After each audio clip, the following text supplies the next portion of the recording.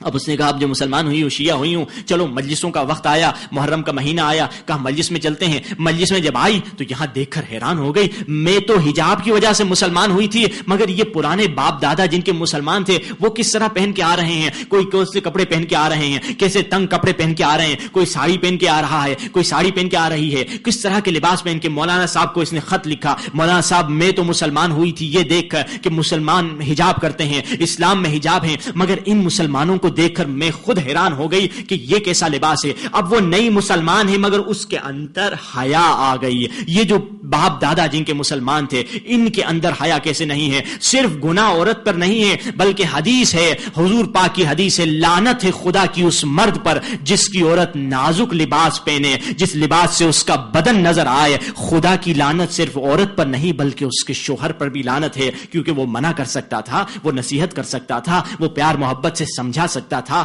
کہ یہ لباس نہیں پہنو, مگر اس نے سمجھایا نہیں. نامحرم کے سامنے اس نے گناہ کیا, اس کا گناہ میاں پر بھی ہے بیوی پر بھی ہے, دونوں پر ہے.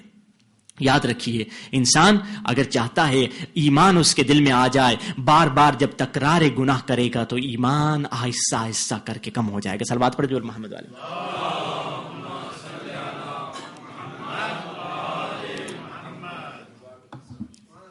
جب انسان اپنے کردار کی طرف دیکھے, اہل بیت سے سیکھے کہ کیسا کردار ہونا چاہیے. اب دیکھیں, ہم مسلمان ہیں, بچپنے سے مسلمان ہیں, سمجھتے ہیں یہ چیز کوئی نہیں ہے. ہاں, انوائرمنٹ کا بھی اثر ہوتا ہے, لوگ دیکھتے ہیں انوائرمنٹ کا بھی اثر ہوتا ہے کہ کس طرح کے انوائرمنٹ میں آپ رہ رہے ہیں, اس کا اثر ہوتا ہے. مثال حدیث میں ہے کہ مرد کے لیے غیرت واجب ہے, اگر مرد میں غیرت نہ ہو تو پھر اس کے پاس ایمان نہیں ہے. اور اس طرف عورت کے لیے حیا واجب ہے, اگر عورت میں حیا نہ ہو تو اس کے پاس ایمان نہیں ہے. یہ حقیقت ہے اور حدیث میں بھی یہ موجود ہے. اگر ایمان ہے مرد میں, اور حیا صرف عورت کے لیے نہیں, حیا عورت کے لیے بھی ہے, مرد کے لیے بھی ہے, اور غیرت صرف مرد کے لیے ہے. اور یہ انسان اگر دیکھے اپنے کردار کو, کیا میں اس طرح سے جا رہا ہوں جس طرح میرے مولا چاہتے تھے. یاد رکھیں, قرآن مجید میں بھی ارشاد فرمایا, انسان کبھی ہماری کمزوری یہ ہے کہ ہم سلیوری میں ہیں, ہمارے ذہن غلام بن چکے ہیں. ہم سمجھتے ہیں کہ اگر اس فیشن کو فالو نہیں کریں گے تو زمانے سے پیچھے رہ جائیں گے. If I'm not going to be following this fashion, people are going to be thinking, oh, you are an old lady, you are an old man, you are not following fashion. ہمیں fashion کی کیا ضرورت ہے. انسان ضروری تھوڑی ہے, جس طرح کبھی کبھار آتے ہیں دیکھتے ہیں کچھ عرصے بعد سارے لڑکے گنجے ہو گئے. ارے یہ گنجے کیوں ہو گئے؟ کہیں گے nowadays fashion to be bold. اچھا, آج کل کا فیشن ہے گنجا ہونا. کچھ عرصے بعد آئیں گے, بڑے بڑے بال رکھے ہوئے سب نے, ارے یہ سب بڑے بڑے بال کیوں ہیں؟ آج کل کا فیشن چل رہا ہے بڑے بال. اچھا بھائی, یہ فیشن کہاں سے آیا؟ Have you ever thought where did this fashion come from? Where did this fashion started from? Fashion either start from football players, fashion either start from actor or actresses, fashion either start from singers. یہ جو singers ہیں, یہ جو actors ہیں, کیا یہ میرے model بن سکتے ہیں؟ یہ جو شرابی صبح سے شام تک شراب پیتے ہیں, زنا کرتے ہیں, خراب کام کرتے ہیں, حرام سے کمائی ہے ان کی, یہ کیا بولوں ان کا انٹرنیشنل پروسٹیٹیوٹ جو ہوتی ہیں, کیا یہ ہماری ماڈل بن سکتی ہیں؟ کیا یہ ہمارے کردار کا نمونہ بن سکتے ہیں؟ کیا ہم کیا ان کی پیروی کر سکتے ہیں کہ انہی سے جو سیکھیں؟ انسان کی اپنی عقل آزاد ہونی چاہیے. یہ نہیں کہ جو فیشن آیا, یہ تو کیا ان کا کچھ لوگ تو ایسے ہیں جن کا خدا فیشن بن کے رہ گیا ہے. جو لباس آیا, ہر فیشن کے ساتھ ان کے پورا لباس تبدیل ہوتا ہے, باقی پرانے لباس پھینک دیتے ہیں, پرانے کپڑے پھینک دیتے ہیں کیونکہ آج کل یہ پرانا ہو گیا اسٹائل. تو یہ انسان کے ذہن غلامی میں ہے, یہ انسان کا ذہن سلیوری میں ہے, آزاد نہیں ہے کہ ہم ماڈرن نہیں ہو سکیں گے. ہمارے جو اسٹوڈنٹ کلاس میٹس ہیں وہ اس طرح کے کپڑے پہنتے ہیں تو میں بھی اس طرح کے کپڑے پہنوں, میں بھی اس طرح کے کپڑے پہن کے جاؤں تو اچھا ہے. نہیں میرے بھائی, اپنے ذہن کو آزاد رکھے. ہاں, کپڑے اچھے پہننے چاہیے, مومن کو خوبصورت ہونا چاہیے, مومن کو اچھا لباس پہننا چاہیے, عطر لگانا چاہیے, یہ سارا مستحبات میں سے ہے. لیڈیز بھی اگر نامحرم نہیں ہو تو عطر لگانا چاہیے, نامحرم کے سامنے عطر لگانا صحیح نہیں ہے. تو مختلف اچھا ہونا چاہیے انسان کو.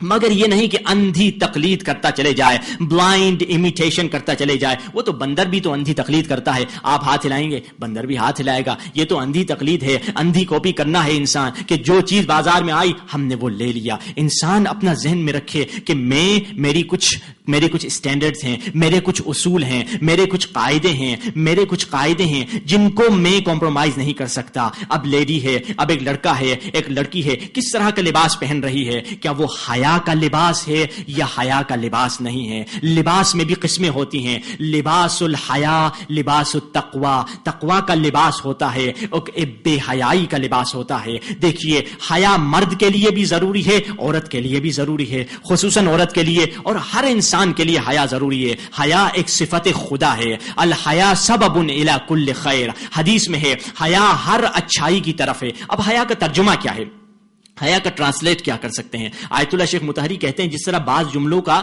ترجمہ نہیں کیا جا سکتا, جیسے بسم اللہ الرحمن الرحیم کا ترجمہ ہم لوگ اردو میں کرتے ہیں, خود شروع کرتا ہوں اللہ کے نام سے جو رحمان الرحیم ہے. آیت اللہ مطہری کہتے ہیں یہ ترجمہ نہیں ہے, نہ فارسی میں بے نام خداوند, یہ بھی ترجمہ صحیح نہیں ہے, ترجمہ اس کا ہو نہیں سکتا. اسی طرح حیا کا ترجمہ شاید ہم اردو میں حیا ہی استعمال کرتے ہیں, کچھ لوگ اس کا ترجمہ شرم کرتے ہیں. شرم الگ چیز ہے, حیا الگ چیز ہے. اور اسی طرح مس انڈرسٹینڈنگ ہوتی ہے. اگر کسی لڑکی میں حیا ہو, ادھر کی سوسائٹی میں اس کو کہتے ہیں ارے بڑی شرمیلی لڑکی ہے. نہیں, شرم الگ ہے, حیا الگ ہے. اگر کسی بندے میں غیرت ہو, کہیں گے نہیں یہ بڑا جیلسی ہے, بڑا حسد کرنے والا ہے. نہیں میرے بھائی, حسد اور ہے اور غیرت اور ہے, حیا اور ہے, شرم اور ہے. حیا کی ڈیفینیشن کیا ہے؟ حیا کا لفظ ہم حیا استعمال کرتے ہیں, سمجھنے کے لیے کچھ حدیثوں کی طرف چلتے ہیں. حدیث میں ذکر ہوا الحیا سبب الی کل خیر, حیا ہر اچھائی کی طرف آپ کا مسبب ہے.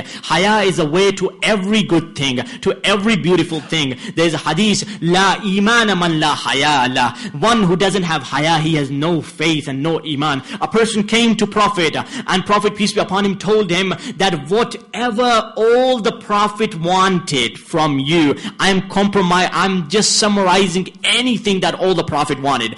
جو چیز سارے انبیاء نے چاہیے وہ تمام چیزوں کو جمع کر کے حضور پاک نے ایک جملے میں کہا. سارے 1,24,000 انبیاء نے جو کہا, اس سارے انبیاء کی باتوں کو حضور پاک نے کہا میں ایک جملے میں بتاتا ہوں. پوچھنے والے نے پوچھا یا رسول اللہ وہ کیسے بتائیں گے, آپ بتائیے کیا کہیں گے؟ کہا فَإِن لَمْ تَسْتَحْيِ فَافْعَلْ مَا شِئْتَ, اگر حیا نہیں کرتے تو تمہاری مرضی جو کر لے. اگر حیا نہیں ہے تو جا گناہ کر, اگر حیا نہیں ہے جا شراب پی, اگر حیا نہیں ہے جا غیبت کر, اگر حیا نہیں ہے جا جھوٹ بول, اگر حیا نہیں ہے والدین کی نافرمانی کر. فَافْعَلْ إِن لَمْ تَسْتَحْيِ فَافْعَلْ مَا شِئْتَ, اگر حیا نہیں ہے تو پھر تمہاری مرضی, میرے جیسا نبی ہے اس کی باتیں بھی تم پر اثر نہیں کریں گی اگر تمہارے اندر حیا نہیں ہے, چاہے مرد ہو چاہے عورت ہو. اور پھر حدیث میں ارشاد ہوا من حرم الحیا فہو شر کلہ ولو تعبد وتورع, جس کے دل میں حیا نہیں ہو وہ تو 100% سر سے پاؤں تک شر ہی شر ہے, سر سے پاؤں تک شیطان ہی شیطان ہے. اور چاہے وہ تقوی بھی کرے اور نماز روزے بھی ادا کرے, مگر کیونکہ اس کے اندر حیا نہیں ہے وہ شروع سے آخر تک سر سے پاؤں تک شیطان ہی شیطان ہے. اب یہ حیا ہمیں اس سوسائٹی میں اپنے بچوں کو سکھانی چاہیے. ماں کا کام ہے حیا سکھائے بچوں کو, بیٹیوں کو حیا سکھائے, بیٹوں کو حیا سکھائے. اب یہ حیا کس شے کا نام ہے؟ کیونکہ یاد رکھیں بعض چیزیں حرام نہیں ہوتی, مگر حیا کی وجہ سے انسان کہتا ہے نہیں بزرگ ہے, انہوں نے بزرگ نے ڈانٹ دیا, میں نے کچھ نہیں کہا, یہ قسم کی حیا تھی, چلے بزرگ ہے انہیں کچھ نہیں کہتا. اسی طرح مثال کے طور پہ ایک خاتون ہے, ایک لڑکی ہے, کہتی ہے گھر میں I can wear anything because they are all non-mahram, my dad is there, my brother is there, my mother is there, they are all non-mahram, I can wear anything I want. نہیں میرے بھائی, اگر میں نہیں میری بہن, یاد رکھو اگر حیا ہو تو ذرا سوچو گی, ٹھیک ہے محرم ہے مگر ہر لباس پہنا نہیں جاتا, محرم کے سامنے بھی ہر لباس پہنا نہیں جاتا, حیا والا لباس پہنے گی. یعنی شاید حرام نہ ہو مگر اس کی حیا اسے روک لے گی کہ یہ کام نہ کریں. اب آئیے دیکھیں حیا کیسے کریٹ ہوتی ہے اور حیا کہاں سے آتی ہے, حیا کی نشانیاں کیا ہیں. نبی نے پوچھا, حضرت حضرت سلیمان سے حضرت داؤد نے پوچھا، اے میرے بیٹے داؤد، جب حضرت داؤد اپنے بیٹے سلیمان کو علم دے رہے تھے، پوچھا این موضع الحیا، حیا کی جگہ کیا ہے، حیا کی جگہ کیا ہے؟ تو کہا موضع الحیا العینان، حیا کی جگہ دو آنکھیں ہیں۔ حیا کا پوزیشن کیا ہے؟ where is the position of حیا؟ where you can see حیا from؟ you can see حیا from the eyes۔ یہ آنکھیں دو چیزیں ہیں دو حیا کو دکھاتی ہیں۔ آپ نے دیکھا ہوگا جو بڑے ادب والے جوان ہوتے ہیں، بزرگ کو آنکھیں اٹھا کر دیکھتے بھی نہیں ہیں، بزرگ ہے باپ کو آنکھیں اٹھا کر دیکھتے نہیں، یہ ان کی حیا ہوتی ہے۔ اگر لڑکا ہے نامحرم کے سامنے جا رہا ہے، بڑے آرام سے سب کو دیکھ رہا ہے، در حقیقت اس کی آنکھوں میں حیا نہیں ہے۔ اگر کوئی لڑکی ہے لڑکوں سے بیٹھ کے بات کر رہی ہے، اس کی آنکھوں میں حیا نہیں ہے۔ سب سے پہلی چیز آنکھوں سے حیا کا ابتدا ہوتی ہے، آنکھوں سے حیا کی نشانی۔ صلوات پڑھ جبر محمد والے محمد۔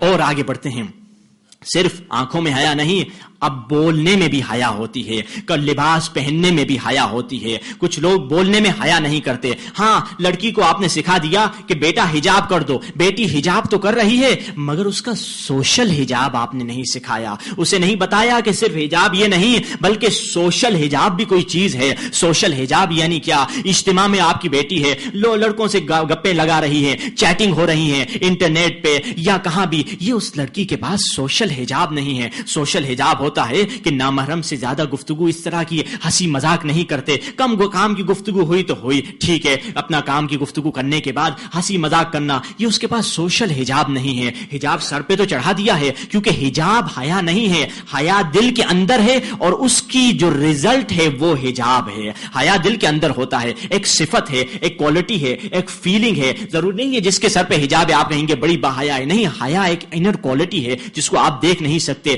وہی فیل کر سکتا ہے جس کے اندر حیا ہوتی ہے۔ اور پھر حیا والا جو اپنی حیا کو ایکسپریس کرتا ہے وہ موڈسٹ کلودنگ سے کرتا ہے، اچھے کپڑوں سے کرتی ہے کہ ڈھیلے ڈھالے کپڑے پہنے گی، اچھے کپڑے پہنے گی، یہ اس کا ایکسپریشن ہے۔ اصل تو حیا دل میں اندر ہوتی ہے، تو کپڑے پہننے میں بھی حیا ہوتی ہے، بولنے میں بھی حیا ہوتی ہے، اور اسی طرح یہاں تک کہ چلنے میں بھی حیا ہوتی ہے۔ قرآن میں جب حضرت موسیٰ کا ذکر ہوا، جب حضرت موسیٰ حضرت شعیب کے گاؤں میں پہنچے تو حضرت شعیب کی بیٹیوں نے بتایا کہ ایک آدمی تھا جس نے ہمیں مدد کی، ہم نے کنویں سے پانی نکالا۔ تو حضرت شعیب نے بیٹیوں کو بھیجا کہ جاؤ موسیٰ کو بلاؤ۔ اب باپ کا حکم تھا، جا کے ایک نامحرم سے بات کرنی تھی، ایک اسٹرینجر سے بات کرنی تھی۔ تو حضرت موسیٰ کے پاس جب آئیں، حضرت شعیب کی بیٹی کے بارے میں لکھا ہے تمشی علی استحیاء، کہ چل رہی تھی مگر حیا کے ساتھ چل رہی تھی، یعنی چلنے میں بھی حیا ہوتی ہے، بولنے میں بھی حیا ہوتی ہے، لباس پہننے میں بھی حیا ہوتی ہے، دیکھنے میں بھی حیا ہوتی ہے۔ صلوات پڑھ جب محمد والے۔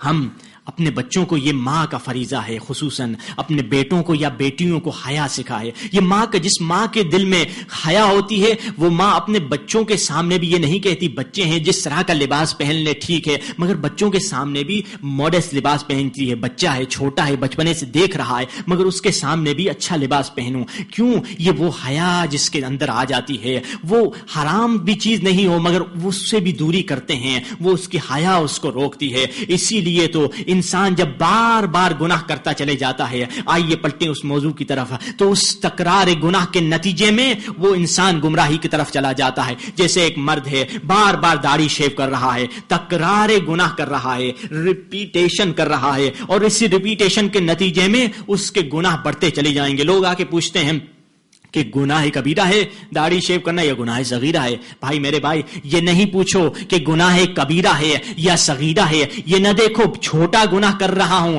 یا بڑا گناہ کر رہا ہوں، یہ دیکھو کتنے بڑے خالق کی مخالفت کر رہا ہوں۔ یہ خاتون دیکھے، یہ مرد دیکھے، یہ لڑکا لڑکی دیکھیں کتنے بڑے خدا کی مخالفت کر رہا ہوں۔ خدا نے کہا کہ حجاب کرو، خدا نے کہا نامحرم کو نہیں دیکھو، مگر میں جب دیکھ رہا ہوں اس کائنات کے خدا جس کی مخالفت اتنا بڑا چاند نہیں کرتا، اتنی بڑی سورج نہیں کرتا، اتنی بڑی کائنات نہیں کرتی، مجھ جیسا ایک کمزور انسان اللہ نے اختیار دیا ہے، میں اللہ کی مخالفت کر رہا ہوں۔ ذرا سوچوں یہ کتنے بڑے بڑے پہاڑ ہیں جو اللہ کے حکم سے چلتے ہیں، کتنی بڑی بڑی دنیا ہے، یہ پلانٹس اللہ کے حکم سے گھوم رہے ہیں، اتنے بڑے پلانٹ اللہ کی مخالفت نہیں کرتے، میں تو ان کے سامنے کچھ نہیں ہوں، ایک پتھر میرے سر پہ گرے میں فوراً مر جاؤں گا۔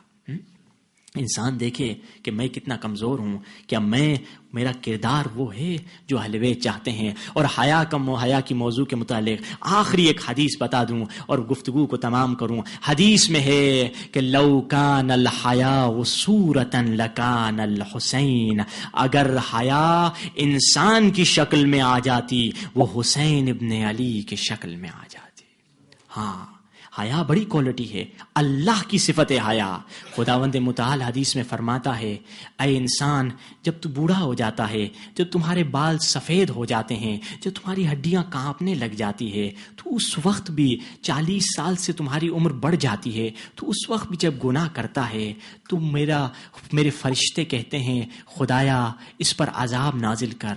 اب جوانی تو اس کی گزر گئی، پھر بھی یہ گناہ کرتا ہے، تو خدا کی آواز آتی ہے، جب میں اس کے سفید بال دیکھتا ہوں تو مجھے اس کے سفید بالوں سے حیا آتی ہے۔ حیا صفت خدا ہے۔ قیامت کے میدان میں ایک گنہگار کو جہنم کی طرف لے جایا جائے گا، اور گنہگار کو جب جہنم کی طرف لے جائیں گے تو گنہگار بار بار پلٹ پلٹ کے خدا کی طرف دیکھے گا۔ فرشتے کہیں گے کہاں دیکھ رہے ہو؟ کہے گا ما ہاکذا الظن بیک، مجھے کبھی یہ سوچ ہی نہیں سکتا تھا کہ خدا مجھے جہنم میں ڈالے گا، میں نے کبھی یہ سوچا ہی نہیں تھا، بس ایک مرتبہ اللہ کی رحمت میں جوش آئے گا، اے فرشتوں اسے چھوڑ دو، یہ مجھ پہ امید رکھ کے آیا ہے۔ خداوند متعال کی صفت حیا ہے، اور خدا باحیا بندے سے محبت کرتا ہے۔ ہاں عزیزو، یاد رکھو یہ دن جو ایام عزا کے دن ہیں، ان دنوں کی بڑی اہمیت ہے۔ یاد رکھیں امام حسین کے ساتھ کتنے لوگ آنے چاہے مگر حسین نے پلٹا دیا۔ دیکھا خلوص نہیں ہے، دیکھا دل پاک نہیں ہے۔ حسین کو ایک پاک دل والے چاہیے تھے، ہزاروں کو واپس پلٹا دیا، اور جس کا دل پاک تھا اس کو خط لکھ کر خود حسین نے اپنی جانب بلایا۔ ہاں، وہ کون تھے؟ وہ کوئی نہیں تھے سوائے حبیب ابن مظاہر، حسین کے بچپنے کے دوست حبیب ابن مظاہر۔ ہاں عزادارو، حسین نے خط لکھا، یا اخی حبیب، اے میرے بھائی حبیب، حسین تیرے شہر کے قریب آیا ہے، میں دشمنوں کے نرغے میں پھنس گیا ہوں، حبیب میں تجھے زحمت نہ دیتا مگر نبی زادیاں میرے ساتھ ہیں، علی کی بیٹیاں میرے ساتھ۔ قاصد خط لے کر پہنچا، حبیب دکان پر تھے، خضاب لے رہے تھے۔ حبیب کو خط دیا، حبیب نے بڑی محبت سے خط لیا، آنکھوں پہ رکھا، خط کو چوما، اور پھر خط کو جب کھولا، بس پہلا جملہ حبیب نے جب پڑھا، یا اخی حبیب، اے میرے بھائی حبیب، حبیب کی آنکھوں سے آنسو نکل آئے۔ کیا اتنا برا وقت آ گیا ہے کہ فاطمہ زہرا کا بیٹا ہم جیسے غلاموں کو بھائی کہہ کے پکار رہا ہے؟ حبیب حسین کے بچپنے کے دوست۔ اب حبیب نے جب اگلا جملہ پڑھا، اگلے جملے نے حبیب کے کلیجے کو الٹ پلٹ دیا۔ اے حبیب بھائی، میں تمہیں زحمت نہ دیتا اگر زینب و کلثوم میرے ساتھ نہ ہوتی، میں زحمت نہ دیتا اگر سیدانیہ میرے ساتھ نہ ہوتی۔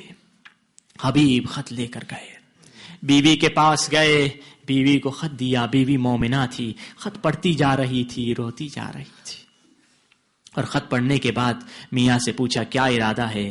حبیب نے کہا رستہ بند ہے، بہت پابندیاں ہیں، جانا مناسب نہیں ہے۔ بس مومنہ نے یہ سنا، کہا حبیب فاطمہ زہرا کا بیٹا تمہیں بلا رہا ہے اور تو بہانے کر رہا ہے۔ حبیب اگر تجھے نہیں جانا تو میری چادر لے کے تو یہاں بیٹھ جا، اپنی تلوار مجھے دے، عورت ہوں تو کیا ہوا، زہرا کے بیٹے کے قدموں پہ شہید ہو جاؤں گی۔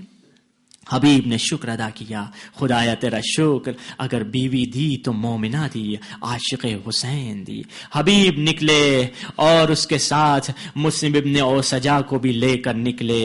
اب عزادارو وہاں کربلا میں امام حسین کربلا میں ہیں اور فوجوں پہ فوجیں آ رہی ہیں۔ کوئی فوج آتی، بی بی زینب پوچھتی بھیا کوئی فوج تیری مدد کے لیے آئی ہے؟ کہتے ہیں نہیں بہن، تیرے بھائی کے خون کے پیاسے آئے ہیں۔ پھر کوئی فوج پہنچتی، پھر پوچھتی بی بی کوئی ہماری مدد کے لیے آئے ہیں؟ کہا نہیں، پھر ایک اور لشکر آیا ہے تیرے بھائی کو قتل کرنے۔ عزادارو ایک مرتبہ رات کا اندھیرا تھا، مولا حسین بیٹھے ہوئے تھے، ایک مرتبہ حبیب کی سواری آئی، حسین حبیب کے استقبال میں گئے۔ علماء کہتے ہیں جب حبیب نے دیکھا مولا میرے استقبال کے لیے آئے ہیں، بوڑھے حبیب نے اپنے آپ کو گھوڑے سے نیچے گرا دیا۔ اب جو بی بی کو اطلاع پہنچی، ہاں بی بی تیرے بھائی کی مدد کے لیے حبیب ابن مظاہر آ گئے ہیں۔ ہاں عزادارو یہ بزرگ تھے، مسلم ابن اوسجا بوڑھے تھے، حبیب بوڑھے تھے، سعید بوڑھے تھے، یہ بزرگ تھے مگر حسین کی مدد کے لیے آ رہے ہیں۔ سعید ایک دوسرے صحابی ہیں۔ روز عاشور سعید نے مولا کے پاس آئے، سعید نے کہا مولا نماز کا وقت ہے، نماز ادا کریں۔ مولا نے سعید کو کہا سعید اللہ تمہیں نمازیوں میں قرار دے۔ اب کہا مولا کیسے نماز ادا کریں، ظالم تو تیر پھینک رہے ہیں۔ سعید کہتے ہیں مولا آپ نماز ادا کریں، جو بھی تیر آئے گا میں اپنے سینے پہ لے لوں گا۔ اب حسین نماز ادا کرتے ہیں، سعید 80-90 برس کے بوڑھے جو تیر آتا ہے اپنے سینے کو سپر بنا کے لے لیتے ہیں۔ اب حسین کی نماز ختم ہوئی، اب السلام علیکم ورحمت اللہ وبرکاتہ، سعید جا کر حسین کی گود میں گرے۔ عزادارو ایک جملہ کہا، اللہ اللہ، سعید کا درد بھرا جملہ کہا اوفیتو یابن رسول اللہ، کیا مجھ سے راضی ہے، کیا میں نے وفا کی؟ مولا نے کہا سعید انت امامی فی الجنہ، تم جنت میں میرے سامنے سامنے ہوگے۔ اب بوڑھا تھا، سینے میں تیر لگے ہوئے تھے، موت کا پسینہ آ گیا۔ ایک مرتبہ سعید نے کہا مولا میں محسوس کر رہا ہوں کسی نے میرے سر کو اپنی گودی میں لیا ہے، مجھے بڑا آرام مل رہا ہے۔ حسین نے کہا سعید یہ میرے نانا رسول اللہ، انہیں سلام دینا۔ ایک مرتبہ سعید نے کہا مولا کوئی میرے بازو کو دبا رہا ہے، مجھے بڑا آرام مل رہا ہے۔ کہا سعید یہ میرے بابا علی ہیں، انہیں میرا سلام دینا۔ ایک مرتبہ سعید نے گھبرا کے کہا مولا مجھے کسی بی بی کی آوازیں آ رہی ہیں جو مجھے دعائیں دے رہی ہیں۔ کہا سعید یہ میری اماں زہرا ہے جو تمہیں دعائیں دے رہی۔ عزادارو سعید شہید ہوئے، حبیب ابن مظاہر بھی شہید ہوئے۔ امام حسین کی شہادت کے بعد قافلہ اسیراں کو کوفے کی طرف لے گئے۔ اب کوفے میں کوفی چھوٹے چھوٹے بچے کیا کر رہے ہیں، جھولیوں میں پتھر لا رہے ہیں اور سرانے شہداء کی طرف پتھر پھینک رہے ہیں۔ تاریخ لکھتی ہے ایک 5 برس کا بچہ وہاں تھا جس نے بچوں کو دیکھا، سارے بچے امام حسین کے سر کی طرف پتھر پھینک رہے ہیں۔ اس بچے نے پتھر اٹھایا، پھینکنا چاہا یا دوسرے سر سے آواز آئی نہیں یوسف بیٹا پتھر نہ پھینکنا، یہ میرے مولا حسین کا سر ہے۔ بچے کے ہاتھ سے پتھر گر گیا۔ کہا اے شہید راہ حق تو کون ہے اور میرے نام سے کیسے واقف ہے؟